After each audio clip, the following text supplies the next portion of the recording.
but for somebody brand new to this space, how do you remove that sense of ambiguity for them so that they can start to understand new tools that they can use to actually think creatively about their life or different problems or situations? Yeah, it's such a great question, especially because a lot of the work that I do is with other coaches and leaders in the psychedelic space who already have a base. So, but the foundation, even underneath starting to talk about creativity, is actually talking about the neuroscience of perception. And I know that that sounds like a mouthful, like, oh my God, I'm immediately going to shut down and be like, I don't know anything about that. But when we actually start breaking down the attentional network system in the brain, the quality of the experience of our lives has so much to do with what we focus on and what we choose to pay attention to.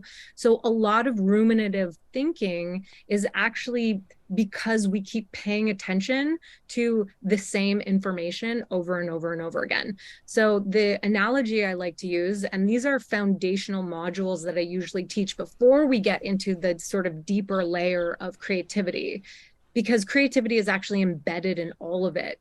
But I really like to educate people about how we perceive.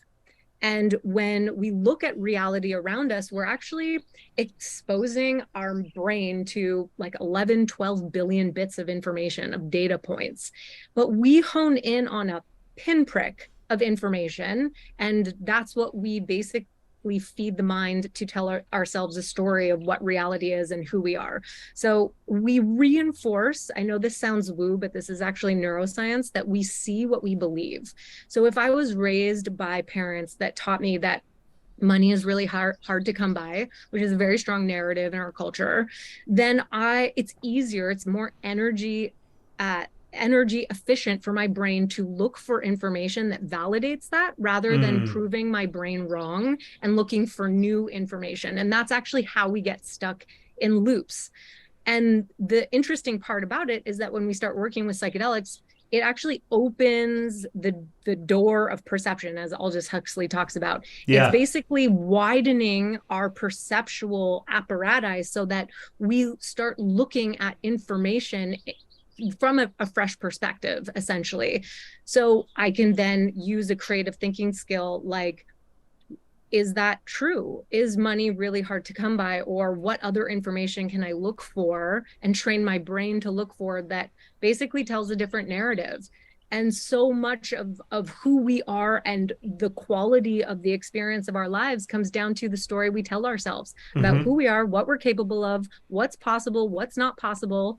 And literally, the journey of creativity, but also transformation, is learning how to break frame, step outside of that frame of reference and literally expand the boundaries of what we believe is possible by saying, okay, yeah, maybe that pinprick of data is true, but look, there's also something else over here that you can pay attention to. And it's about training your mind to pay attention in a different way and Mm-hmm. look for new information that tells a different story about who you are and what's possible.